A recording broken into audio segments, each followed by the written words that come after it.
Welcome to another episode of The Brand Called You, a podcast and podcast show that brings you leadership lessons, knowledge, experience, and wisdom from hundreds of successful individuals from around the world.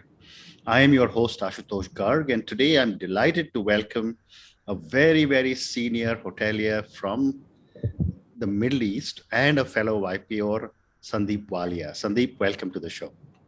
Thank you so much. Thank you, Shilosh, for having me over. Thank you. Sandeep is the Chief Operating Officer of the Middle East for Marriott International. He's worked in multiple countries, and as I just mentioned, he's a fellow member of the YPO. So, Sandeep, let's talk about Marriott and tourism. Sure. And the top of the line question for everybody is how has the pandemic impacted hotel and tourism? It's a but obvious question, and I think somewhere this whole COVID has speeded up a lot of things. So I think the first and foremost is hygiene and cleanliness. Mm-hmm. And we done a survey, I think about 6 years back, in the luxury space to ask our guests what's the most important or the top three things you see in a luxury hotel. And to our surprise, what came out as number one was cleanliness, as basic as that. And I think it's this whole COVID has just brought that in the forefront, that hygiene and cleanliness is the most important. I think what's become a bit different is today it's people like to see it a bit more measurable. People like to see a bit more visual. And I'll just share an example of the fact that if you're checking into a hotel, even if it's a luxury hotel today, people like to see the fact that there are pens lying on a tray which are clean, and you sign on the reg card and you're leaving it on another tray which says used pens. Wow. Now, in the old times, you would say this looks cheesy, but in today's times, it conveys a sense of hygiene and cleanliness. You find stickers to maintain social distancing even in the best of hotels, and that's a prime example of the people want to see the hygiene and cleanliness. So I think that's kind of been the one. The second I would say is communication. That's become even more important. It always was, but I think people want a reassurance. So there's a lot of focus we have had at Marriott on pre-arrival communication, but also at the check-in as to what's open, what they can do, what they can't do. So I think communication has become a very important part. And the last I would say is technology is kind of, I mean, here we are talking on Zoom. Hopefully we would have been meeting in person. Yeah. But I mean, today half the things are getting done on Zoom or Teams. But on the same front on technology, I think what we found the guest kind of appreciating is a contactless approach to business. So for example, if you're a Marriott Bonvoy member, you can download the app, check in on your iPhone itself, as you would do at an airport. So I think technology is kind of getting integrated in the industry faster. So I would say these are the kind of things which come of. Fascinating. No, very fascinating. And I am a Marriott Bonvoy member, and I have tried checking in, and it works. So, tell me, Sandeep, in your current role as the Chief Operating Officer, I've often wondered, Marriott is the biggest chain in the world. And you have so many different brands. While on the one side, biggest chain gives you the largest market share, but so many brands also results in lots of challenges. So my question is, how do you manage so many different brands? Yes, a good question. But I think I see brands as strength. So you're right, we have 7,600 hotels across the world, and it's about 30 brands that we have. Correct. But I have to say that I think one side, it brings a lot of strength to us because whether there's a luxury brand or a premium brand or a select brand, I think every brand has its own niche and its own guests or customers, and we are able to capture a wider audience does. But to your question, what is the challenge? I would say I would equate it to a bit like a swimming pool.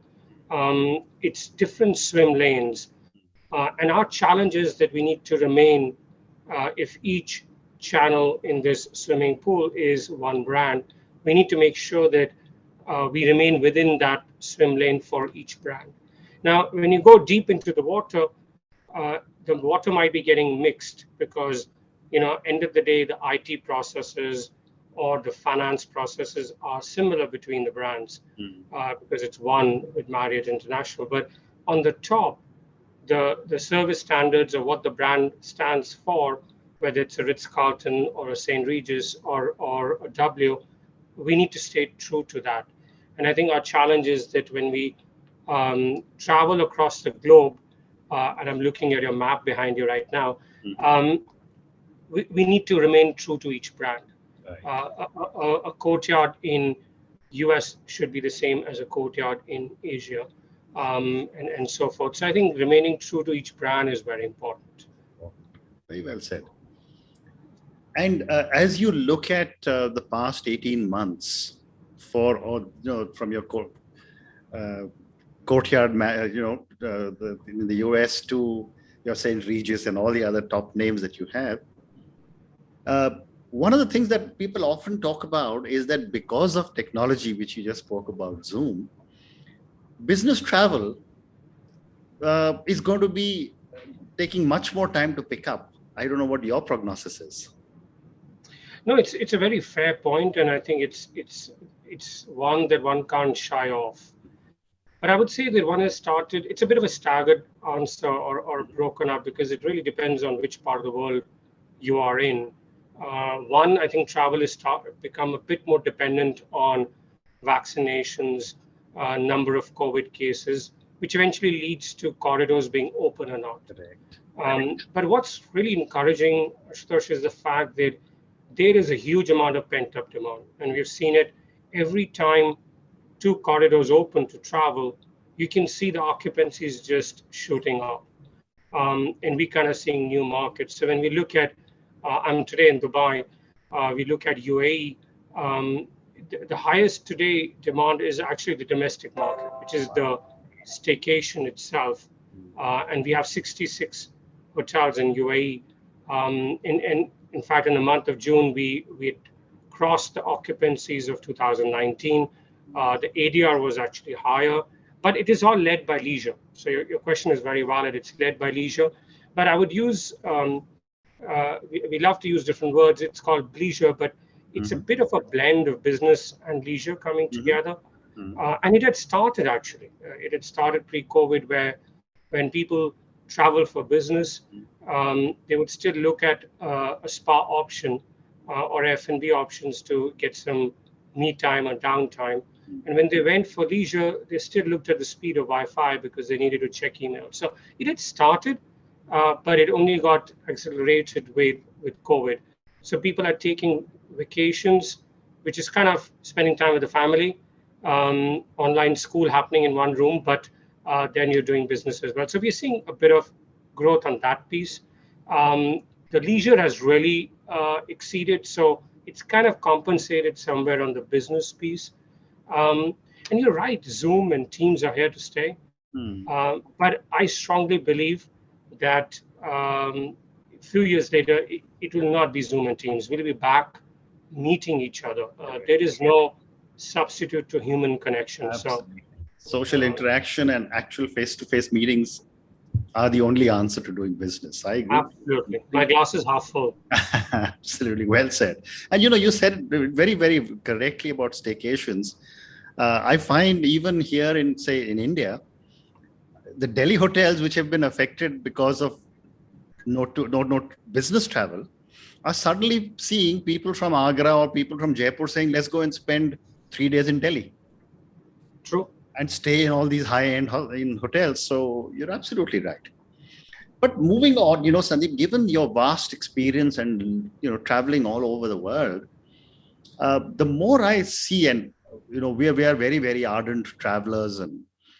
But I find now travelers are seeking more experiences rather than a great hotel.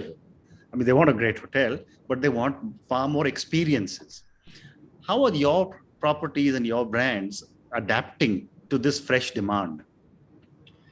I would say it is again a demand or a shift from product Mm. to experiences. Even when we talk about people, you're celebrating your anniversary, and instead of buying a gift or a shoe or a bag for your wife, you might be taking her for a vacation or an experience. Mm.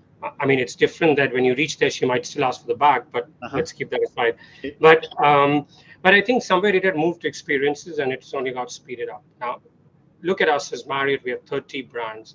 We don't own hotels. We own brands. Mm. And end of the day, what's brand? It is our people. So today, if you had to go to a Ritz-Carlton somewhere, have a great experience, you would say, you know what, Ritz-Carlton was brilliant. And if you come across a person who's had a bad day, an Mm. associate or a lady or gentleman, Mhm. and they give you bad service, you're going to say, somehow Ritz-Carlton is not what it used to be. So I think people make the brand. And so for us, the biggest focus is about training the people we hire, Mm. and they buying into the story that we need to create experiences or stories for our guests. So when they leave, Mm. they're leaving with a story which they're going to talk about. So we're finding different ways that how we train them, but we also then empower them. And I would say further to say we celebrate them as and when they create stories. Mm. So I think that would be one. Um, but a lot of this happens at the GM level. Mhm. So it's the hotel level. Mm. And you might look at me and say, so what do you do as a CEO to create experiences, or how does your role translate into this? And here I think it's the focus I feel we need to drive, and that's of a balanced scorecard. It's about a focus on our people because they are the brand, they are our business. A focus on guest satisfaction, which today is very measurable. Mhm. People are very vocal today about whether it's on social media or on the surveys. People want to give feedback, Mm. so they're vocal, and therefore you can quantify that. So I think it's the guest experiences and how do we quantify that. And of course, one can't forget that you're in here for making money for the owners. So there needs to be a balance between these three, Mm. and the guest coming at the center of it. I think that is somewhere if I can drive the focus with Mm. as I travel to hotels, I feel it's a job well done. So I think that would be the second part. But end of the day, we need to take one hotel at a time, one guest at a time, and move forward. So I think that's the way forward Very to well kind of said. focus on those experiences. Very well said. And I've often had a question in my mind, having lived in hotels. There are some outstanding hotels, there are some not so outstanding hotels. And I've often been told that this is because of the leader. So my question to you is, what are some of the qualities a good hotel GM should have? For me, I think the most important, because you said most important, because it's like a long list here. Mhm. But I would say a GM should be an entrepreneur. He Mhm. needs to, or she needs to be an owner of that hotel. Mm. If he or she has the hat of an owner and is ready to do that, I think then you have a good GM for that hotel. Mm. Because end of the day, GM is the key to the success of the hotel. Correct. Yes, product is important. Yes, location is important. But the person who drives, the swim lane we spoke about for the brand, the GM drives the brand. We spoke about service. We said people drive service. He or she is a leader who instills that culture, so to speak. Very But interesting. if the GM is treating that hotel or that business as his or her own, Mm. he or she would do everything possible to make every guest happy. Very interesting. To the extent that hotels, at the end of the day, started long back as inns when the owner of the house used to welcome you as if you're coming to his or her home, Correct. Yeah.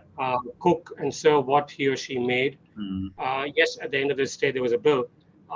So if you had to go back from a hotel to innkeeping, I would say to be an entrepreneur would be the most important. Mm. Fascinating. So, Sandeep, for someone who's, really worked right up to the top now and running such a large region, what would you say is your leadership style? Um, I would say it's situational. Mm-hmm. You can't just have one style fits all kind of an approach. Mm-hmm. And so there are times when you need to be hands-on as a leader, especially if there's a crisis or there's a situation like COVID, Mm-hmm. where one needed to get a bit more hands-on and get to it at the beginning. And of course, then the different teams take on from there. Mm-hmm. There are times when you need to be a strategic leader. And here I think it's about the balance between kind of watching the dance floor, so to speak, if your hotels are dance floors, and then getting onto the dance floor and being with the people, to my previous point about being hands-on, but then again zoning out and looking at the larger picture. So I think this Mm-hmm. balance is certainly required. But I also see that as you uh, grow into the organization and you have larger number of hotels, somewhere a coaching style of leadership works very well for me, because end of the day you're working through people, Mm-hmm. whether you're working through the vice presidents or the GMs. End of the day, that relationship of trust and transparency and being able to coach the particular leader at a particular time is one of the ways I feel it's most conducive to a particular situation. Mm-hmm. But I think the biggest one, or the base, would also be, and we need to get the word right in terms of being a servant leader, in sense of being people leader. Mm-hmm. End of the day, the most important in this business is our associates, our people. I cannot even think or imagine that I would be meeting all our guests to make a difference Right. to our guest satisfaction. It's our people who touch the different guests. So it's about looking after those people. It's about at a larger scale, but also at looking at seeing different leaders or high potential, how they are growing and supporting them. It's Mm-hmm. almost like somebody sent me the elevator to grow or to come up, or showed me the staircase. So sometimes it was fast and sometimes slow, but I feel I need to do the same now, to send the elevator down to bring more people up, Mm-hmm. or ensure that enough staircases coming up. So I think people or a servant leadership is another one which should be the base leadership style. So very Fabulous. situational. Fabulous. So one more question for you before I move to the next segment. This is the age of the millennials and the Gen Zs, True. and they are inheriting the world and they're going to take it forward. What has been the impact that the millennials and Gen Zs are having on the tourism industry as customers? Good question. I would actually say the millennials and Gen Z by age and by heart, because I think there are enough of us, including you and me, Ashutosh, who by heart are Gen Z. Yeah, would you Absolutely. agree? Yes. I think that there are two pieces to this. One is the fact that they are even more into experiences than I was about to say we were, Mhm. but I need to be careful when I say that. But they are even more into looking at experiences versus products. So Correct. they were already on this journey well before COVID, Mhm. which ties up with our industry end of the day. So I think it's a good news. I think the second is a big component is the digital part of it. They're very digital savvy. Everything is on the iPhone, which is for all of us. But for them, I think it's even more. Some of us still like to go and give a call to the hotel, give a call to the travel agent, or go get on a laptop and kind of get a feel of the hotel and then do it. Whereas they're more into technology and booking through the iPhone. So Mhm. that's a big piece. And I was talking about Marriott Bonvoy, and today we have about 153 million members, including you, Mhm. who are able to kind of get onto the app. You can book a room, you can see where you're going next. You can put your preferences. You can send a message to the hotel. You could check in. You could use the iPhone as a key to the hotel room.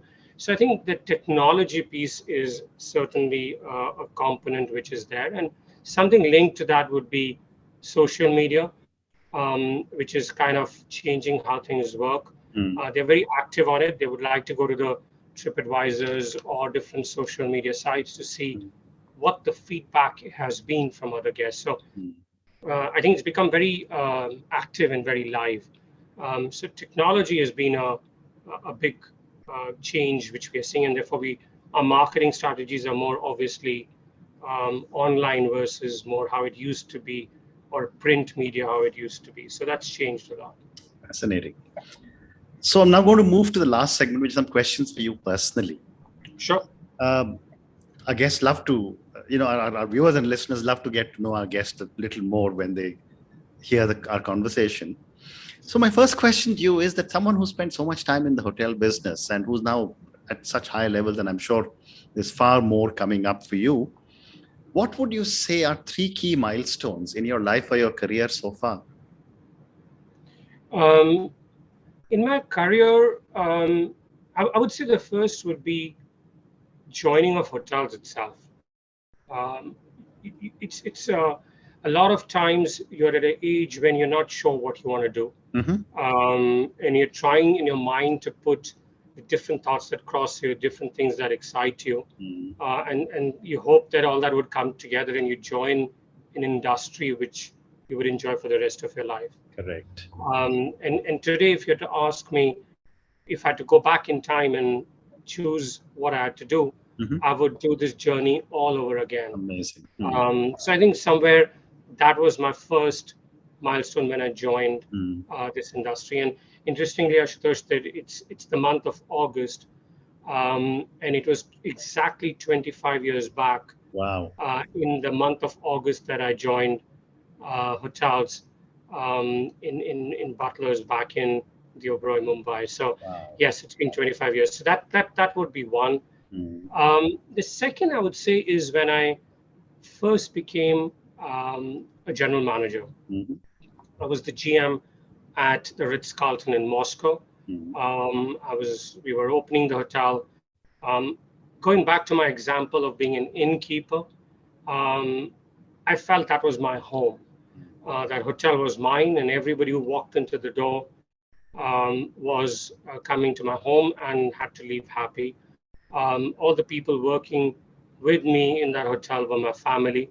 And I think somewhere it was my first baby, so to speak. So that's one experience or one milestone I can never forget. But I think getting to today, I'm most excited about my current role. I've taken over as the Chief Operating Officer for Middle East, Egypt, and Turkey. We have 170 hotels in this market. And what's exciting is the growth. It's about 100 hotels in the pipeline, which, if I had to round off my maths a little bit, it's 60% to our existing portfolio. And it's markets that are really doing well, whether it's the UAE, it's Qatar, it's Saudi Arabia, it's Egypt or Turkey. All are on a path of growth.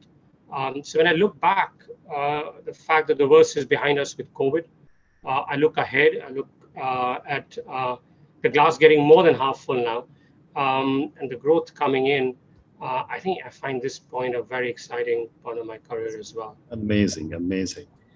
So Sandeep, I've got time for one more question. I've started a debate to ask you, but I thought in your silver anniversary month in the hotel business, my question is, what would your advice be to a young individual starting off on her or his career in the travel and tourism business?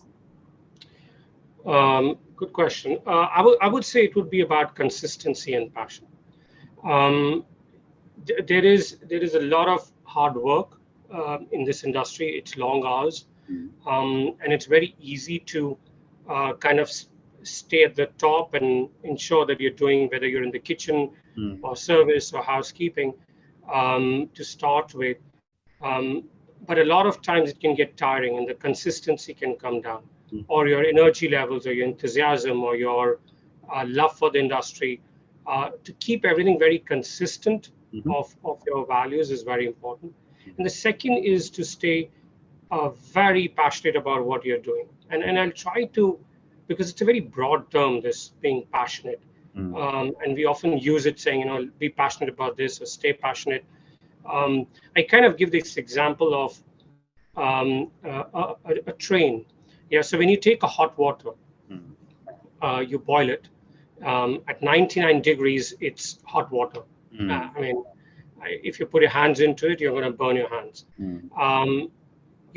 You heat it for one more degree.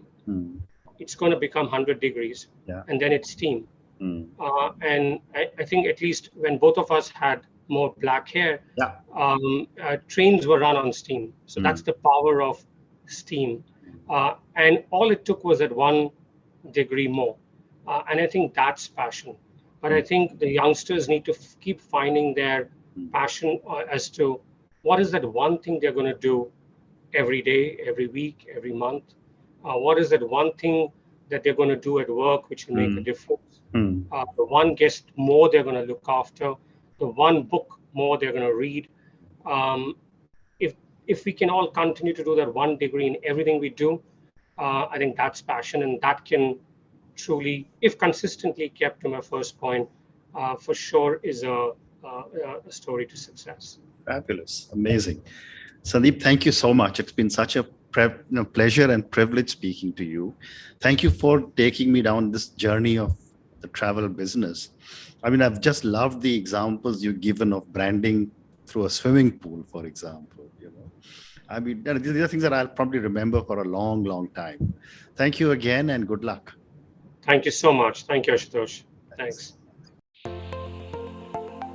Thank you for listening to the Brand Called You videocast and podcast, a platform that brings you knowledge, experience, and wisdom of hundreds of successful individuals from around the world. Do visit our website www.tbcy.in to watch and listen to the stories of many more individuals. You can also follow us on YouTube, Facebook, Instagram, and Twitter. Just search for the Brand Called You.